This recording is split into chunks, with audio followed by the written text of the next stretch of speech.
दिन के 12 बज रहे थे, लेकिन सोहन अभी भी सो रहा था। उसकी मां सुमित्रा ने आवाज दी, सुमित्रा, उठ जा बेटा, देख सूरज सर पर चढ़ाया है, कब तक सोता रहेगा। लेकिन सोहन पर कोई असर नहीं हुआ। वह चादर से मुंह ढककर दोबारा सो गया। कुछ देर बाद उसे खाने की खुशबू आने लगी। दाल में तड़का लगते ही उसे जोर से भूख लगने लगी। सोहन उठा और सीधा मां के पास रसोई में पहुंच गया। सोहन, मां क्या बनाया है? सुमित्रा, पहले जाकर नहा, फिर आना रसोई में। दाल चावल बनाए हैं। दाल चावल सोहन को बहुत पसंद थे। वह फटाफट आंगन में गया और हैंडपंप से बाल्टी भरने लगा। इसी बीच उसे याद आया कि उसने दांत तो मांजे ही नहीं। उसने फटाफट मंजन लेकर दांतों को रगड़ लिया और मगा साबुन लेकर बैठ गया नहाने। जल्दी से नहाकर कपड़े पहनकर रसोई में पहुंच गया। तब तक खाना तैयार हो चुका था। मां ने खाना परोस दिया। खाना बहुत ही स्वादिष्ट बना था। सोहन ने भरपेट खाना खाया। वह खाना खाकर उठा तो मां ने टोक दिया, सुमित्रा, अब कहां चल दिया?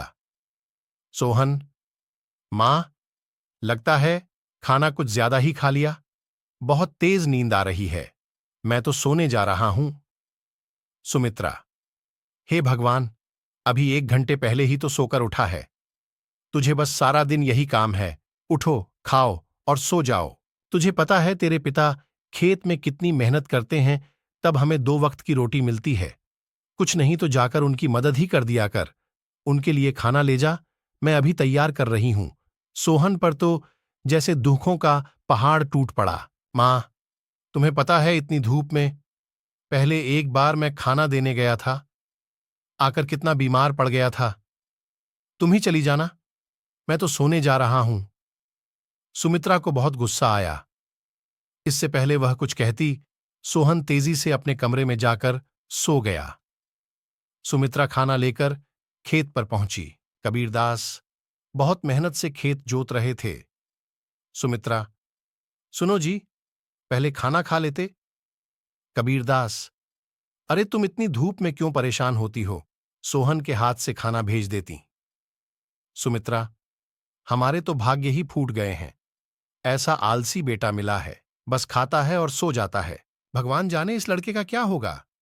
कबीरदास, चिंता मत करो, एक दिन सब ठीक हो जाएगा। सोहन के माता पिता सोहन की आदत से बहुत परेशान थे।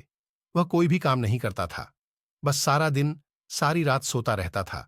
एक दिन सोहन के पिता ने कहा, कबीरदास, बेटा, मैं खाद और यूरिया लेने शहर जा रहा हूं। 2 दिन लग जाएंगे। फसल तैयार होने वाली है। तू सुबह खेत पर चले जाना और सारा दिन वहीं रहना। शाम को खाना खाकर रात को वहीं सोने चले जाना। कहीं कोई जानवर खेत में न घुस जाए या कोई और हमारी फसल को नुकसान न पहुंचा दे। सोहन, पिताजी, मुझसे ये सब नहीं हो पाएगा, आप मां को बोल दीजिए। कबीरदास, नालायक, खेत की देखभाल आदमियों का काम होता है।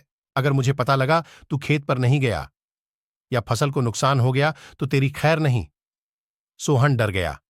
वह पिता के जाने के बाद मां से बोला, सोहन, मां, सुबह जगा देना, नहीं तो पता नहीं पिताजी क्या करेंगे।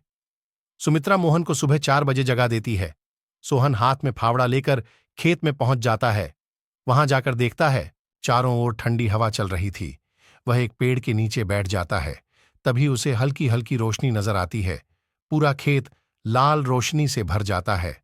सोहन ने यह सब पहली बार देखा था। वह आश्चर्य से सब देखता रहा। कुछ ही देर में सूरज उगने लगा। यह देखकर सोहन को बहुत आश्चर्य हुआ। कुछ ही देर में सभी गांव वाले खेत में काम करने आ गए। सब अपने अपने खेत पर काम कर रहे थे। सोहन पेड़ के नीचे बैठा था। तभी उसके पास के खेत से माधो काका आए। माधो काका, सोहन, मेरे खेत में पानी लग गया, अब तू अपने खेत में पानी काट ले। सोहन, काका, मुझे तो कुछ पता नहीं, ये सब तो पिताजी ने कभी नहीं बताया। माधो काका, बेटा कभी पिता के साथ खेत पर आया है तो तुझे पता होगा। माधो काका ने अपने बेटे को बुलाकर पानी सोहन के खेत की ओर कर दिया। माधो काका, जब पूरा खेत भर जाए तो हमें बता देना। सोहन बैठकर देखता रहा, लेकिन सुबह जल्दी उठने के कारण उसे नींद आ गई। खेत में पानी बहुत ज्यादा भर गया।